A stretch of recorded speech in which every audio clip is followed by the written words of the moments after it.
Yeah, what happens is, suppose, I mean, one teacher taking care of the whole kid, all the kids, is very difficult. Practically, it's impossible. But we are expecting the teacher to do that role. So it becomes a huge problem for the teacher. When the kids help the teacher and work with the teacher to flower, it becomes additional help for the teacher. That teacher just assigns, like we have in the smaller class. Actually, in kindergarten, we have the concept of you are a snack helper. You are a making sure the class is clean helper. But as we grow into a bigger classes, we forget the concept. But in bigger class, we need more of this concept. Each one should be a helper in some dimension. You are an anger helper. You are a love helper. Anybody forgets to remember their inner space, you're going to help them to understand. So we have helper in even bigger classes to remind each other that you're going to help, so that the teacher is not involved, and we call them actually the mentors, so that the mentors are not involved in just telling the kids what to do. She's part of the group. She's not away from the group. She's one among the group just to organize. She's kind of an organizer. But actually the kids' role is to learn. So they have the responsibility to learn. When you give all the responsibility to kid, they actually flourish better.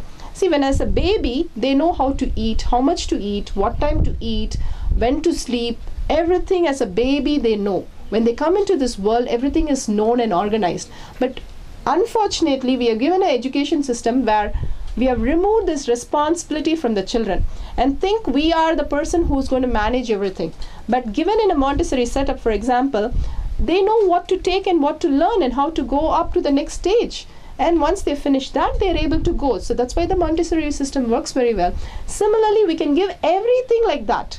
How to control their anger and how to go beyond and understand why they're getting angry, why they're feeling irritated, what is that they're going into withdrawn and shy. If the kids talk among themselves about these concepts, they just disappear.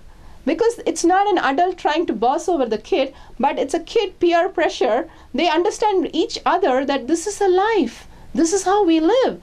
How can we be living other than being in love and just being happy? What do you mean being angry? When a kid says, the senior kids say this to a small kid who comes, they are like, oh my God, this is some other space. We better get to the love zone rather than anger zone. And it's very nice for the kids itself to experience more and more love and compassion.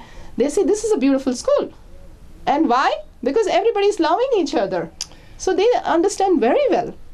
So you talk about peer pressure, and peer pressure is also another problem that we have that's running rampant, because the musicians that are the most popular in the United States are very much into gangs and alcohol and drugs and sex, and so they're constantly displaying these components as being worthy components, or components that peer pressure is put on students, one another, to dress like these gangsters and to become the way that they show their importance is through their power or their money or their clothes or their habits that are destructive.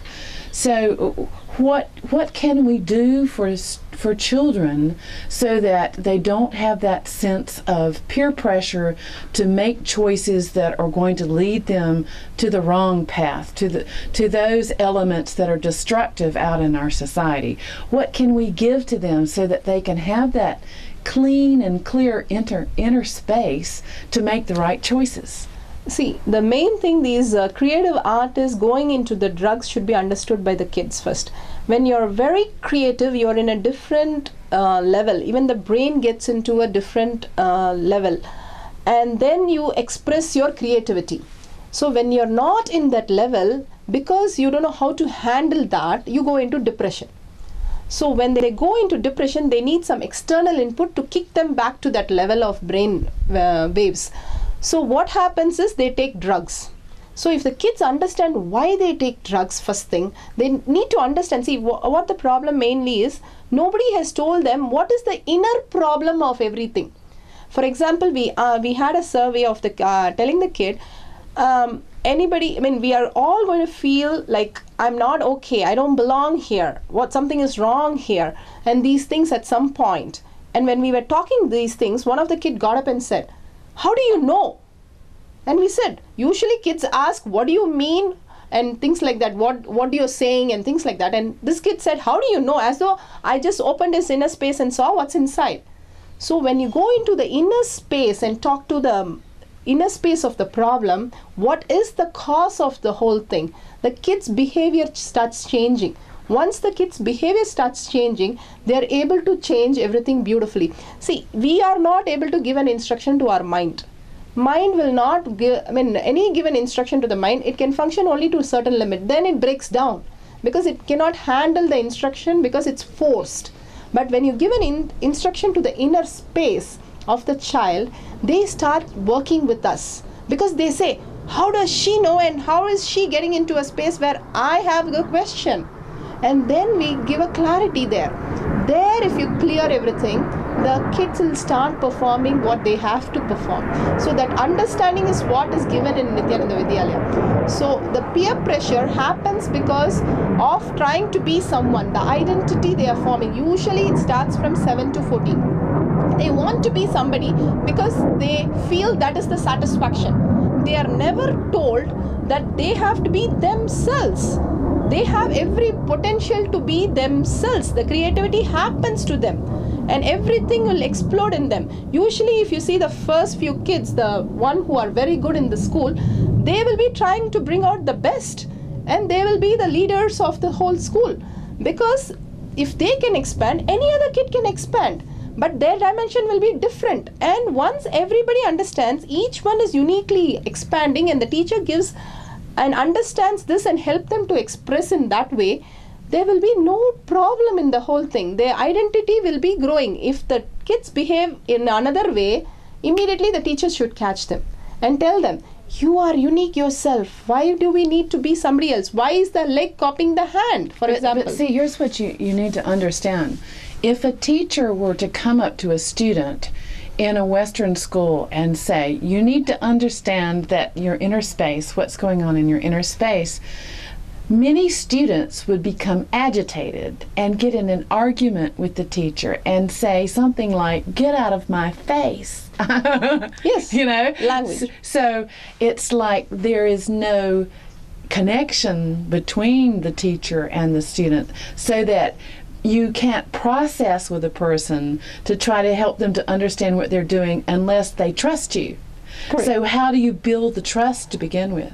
See, the whole thing is because again they understand themselves, they're using the words with anger. Again, what do you do this? First they have to understand how they hurt the inner space. It's like a new car and they start having dents. And at one point the dent is so much the door is to be taken out. And you're going to lose the whole dimension of yourself because the dent is too much and we have to remove the whole thing. So first they have to clear the inner space. The teacher has to work on the kids, putting a foundation. We call this. How can they clear their inner space? They have to have these inner space. That's what we do in Nityananda Vidyalaya. We have like a 50-week course, and each day what we do is laying the foundation for the kid.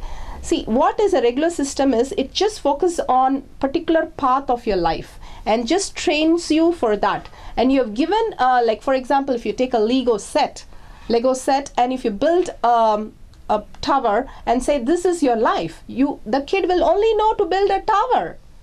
But what we are doing is we are putting a foundation and giving them the Lego set and say build what you want. This is what Nityananda Vidyalaya does. This is what regular education does. A tower is what regular education does. And we just give a foundation and the blocks to the kid and say you can do an airplane or a aircraft, a space shuttle, or you can build a boat, you can build a house, you can do anything there. So the foundation is required for that, but this is what everybody misses out. And they just give a dimension and just give it to the kid. Here, this is your dimension, follow. That is not possible. Because everybody is unique. We have to flower in a different system, different ways, different possibilities. We are a possibility. So the system is also forcing them to do something wrong. Plus the understanding of inner space is completely not there. Completely not there. There is no inner space question. It's a moral science class, is how to be a good girl, how to be a good boy in the school. But they are taking off the dimension, total dimension out of the kid. and then telling the kid to behave. How will they behave? They don't have anything. They are trying to connect. They're trying to complete, taking the dent out, but we are forcing them. By forcing them again, teacher is only pushing them into a wrong direction. That's where both of them get into problems. And it's really called coercion. It's a way of using top-down, power-based coercion tactics to make a person go by a particular structure. And the testing system in the United States forces children into learning particular pieces of knowledge, and then they're tested on these particular pieces of knowledge. So every child has to learn exactly the same thing, and every child is tested on exactly the same thing. And what happens is a certain percentage of them do really well and they go on to college, and then another percentage do fairly well and they end up going to a technical school, and then another huge percentage, about 20% of the students in the United States, drop out of school because they don't fit into the mold. So what you're saying is that the mold is moldable. Yes.